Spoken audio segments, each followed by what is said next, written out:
As you all know, The Stacks just celebrated its birthday last month, and I cannot thank you all enough for supporting this independent podcast for the last 8 years.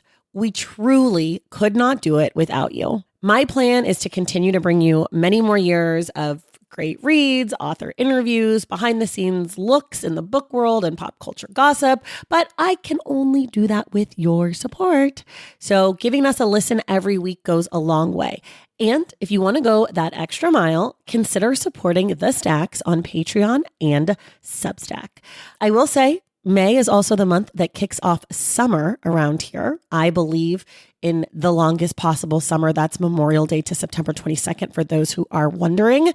And summer ushers in the era of the summer reading guide. My nonfiction reading guide is coming in May for all of you who are paid subscribers on Patreon or Substack. So that's just a perk to keep in mind, in addition to everything else we've got going on, like book club meetups, our Discord conversation, bonus episodes, my weekly show and tell over on Substack.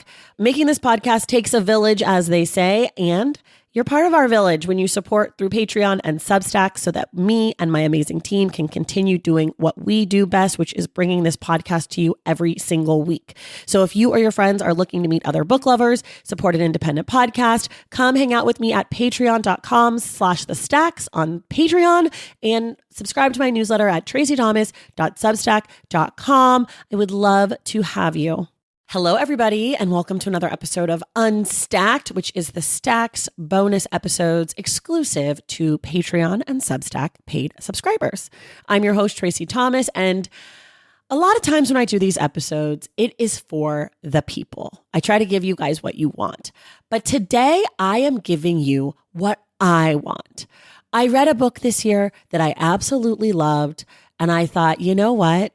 I want to talk to that author. So today we are talking about Shakespeare's plays in translation. That's right. I am talking to Daniel Hahn, the author of If This Be Magic, The Unlikely Art of Shakespeare in Translation. And you might be thinking, why do I care about that? And in this episode, Daniel makes the point for why you should care about this super niche topic. The book is fantastic. Daniel is wonderful to speak to, and I hope that you enjoy our conversation. Now, if you're listening and you get 10 or 15 minutes into the episode and it cuts out, that means you are not a paid subscriber on the Substack or the Patreon. Joining on either of those platforms or both gets you awesome perks. This month is May. That means that our nonfiction reading guide is coming out. You would get that. You get access to bonus episodes. If you're on the Patreon, you get access to book club and our Discord chat. If you're on the Substack, you get my hot takes. You get to hear me rank every book I read each month.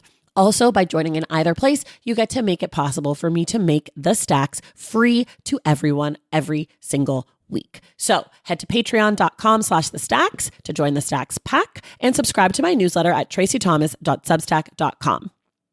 Okay, are you all ready to get a little Shakespearean, a little nerdy, and have a really good time for about an hour with me and Daniel? Well, okay, let's do it.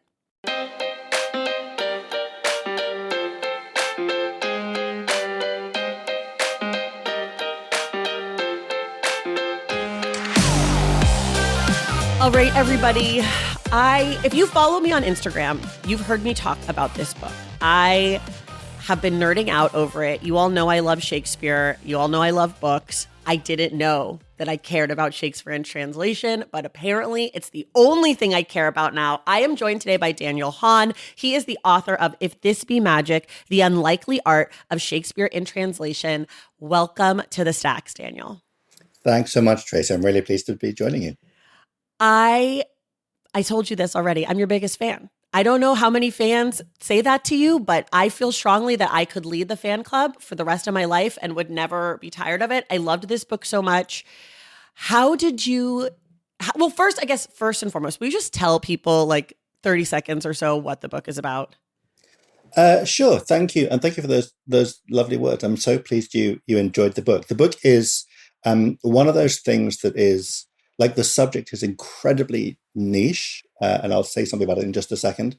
But I kind of feel like it's one of those things that people should be getting enthusiastic about.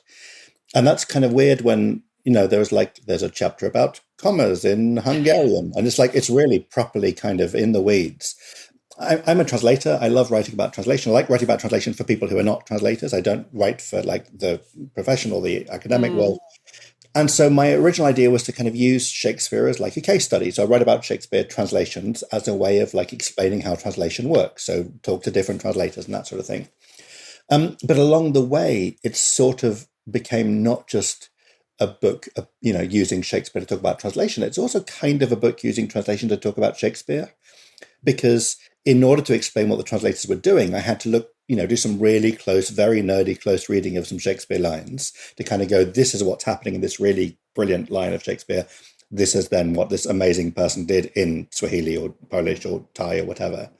So it kind of ends up being a book about Shakespeare also looked at with a kind of translator's eye. And so it's a book of kind of detailed, close reading in some ways that also jumps around, I think, 49 languages in a slightly reckless but genuinely enthusiastic way. Why do you think that people should care about this? That's what you said. Like, it's a niche thing, but you feel like more people should care about it. What is it that you think it's doing that's important? Well, I think what it's trying to do is to get people to think about how writing works. It's about language, Yeah. but it's about writing in a way that we don't usually talk about it. I spend a lot of time interviewing writers, and we talk about themes, and we talk about issues, and we talk about structure sometimes, a bit about process, but we rarely talk about syllables and stresses and cadence and commas.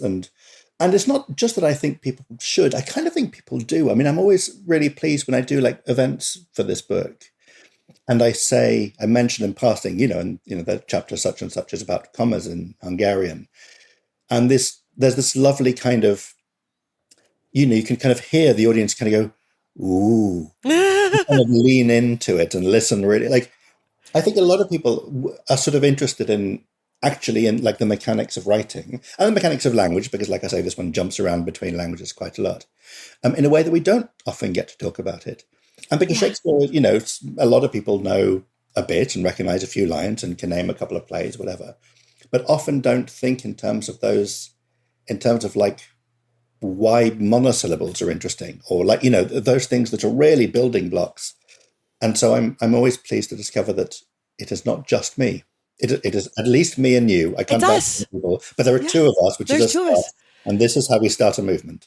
It's true. So you don't know this about me, but my listeners will know this. I studied theater at NYU, and I spent a year doing classical theater, and we spent the whole time basically doing Shakespeare. They call it classical, but it was just Shakespeare. And I love Shakespeare. I love the plays. I love the verse. I love the verse. I was always like, ugh, the scene has prose. What a nightmare for me. And so I went into this book kind of like, I love Shakespeare. I'm just kind of curious about this. And last year I actually taught an online class about like how to understand Shakespeare. Like, hey guys, it's not that hard. Like, just look for the antithesis and look for the verse, and kind of, you can do it. Like it's there. It's there for you. It's tricky, but it's not that tricky. I kept being like, it's not a foreign language. But what grabbed me about this book basically from the beginning was all of a sudden, it dawned on me, right, other languages, it's not going to be in the same verse that it is for us necessarily. And like that one moment, because to me, the verse is so important.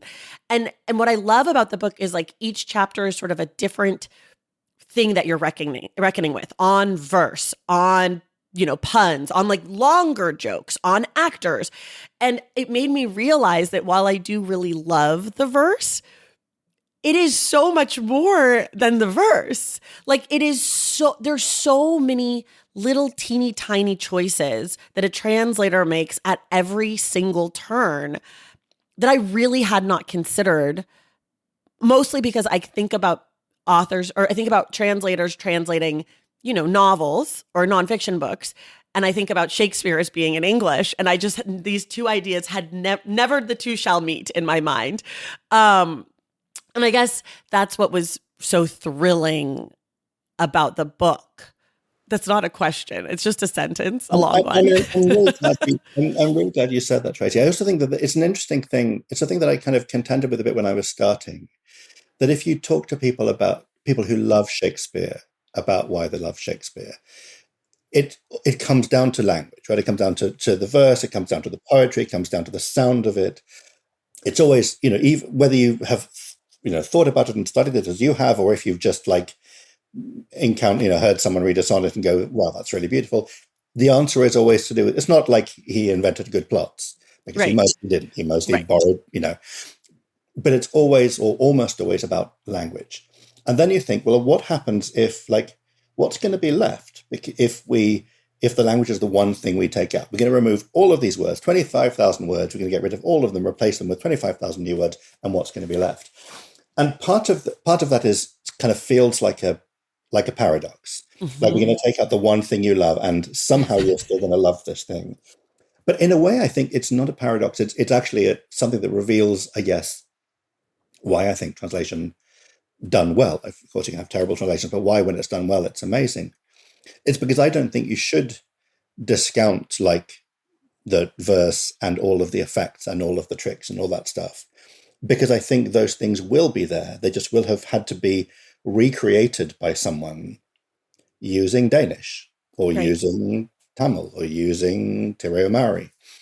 And so if the translator is really great and is doing a really great job, and is inventive and perceptive and all the things we want from a reader and a writer, they will create something in which the verse is extraordinary, and in which every little twitch in the verse that Shakespeare gives his actors becomes a bit of verse in Italian, which has a little twitch in just the same place, so that the actor in Rome is given the same little thing to work with, a little turn in the verse, just like the actor at the Globe in 1599. Yeah. Can you talk a little bit about how you knew that you wanted to be a translator? Like how you came to this work in general? Sure. I didn't know. I found myself doing it by accident, which certainly was quite common not that long ago. I mean, nowadays it's a little bit different. But when I started, I've been translating for about 20 years now. And when I started, it wasn't unusual for people, I didn't study it. I didn't do a mentorship or a summer school or a program. I didn't do a graduate course or anything like that. I was reading books for a publisher because I happened to read more than one language. My mum was from Brazil. My dad is from Argentina. So even though I only spoke English at home, I had Spanish and Portuguese kind of in the air around me. And I read a book for a publisher friend that was in Portuguese. And I said, this is amazing. You should publish it. She said, do you want to translate it? And because I didn't know what the hell I was doing, said, sure. Okay.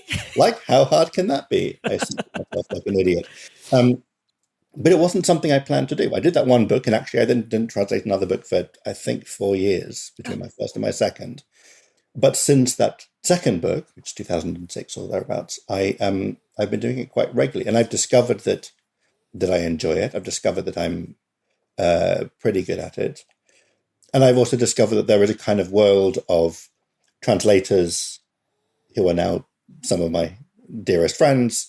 There is a world of people who are advocates for internationalism and pluralism in writing and for broadening the horizons, within which we find the things that we read and all the things that I'm increasingly excited about.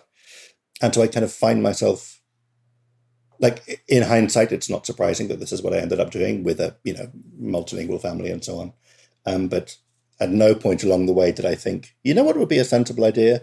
What would be a stable career choice for me? I'm going to be a literary translator. And I'm going to translate Angolan novels for a living. Yet, as it turns out, here I am. Okay.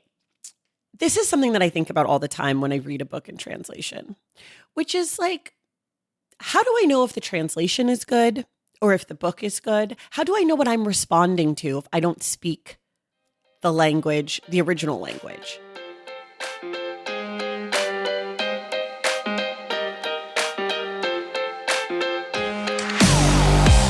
All right, that's it. If you want more of this episode of the Stacks Unabridged, you must join the Stacks hack on Patreon by going to patreon.com/thestacks or subscribe to my newsletter Unstacked at tracythomas.substack.com. And remember, by joining either of those places, you make it possible for me to make the stacks every single week free to all. Thank you so much for your support, and we will see you in the stacks.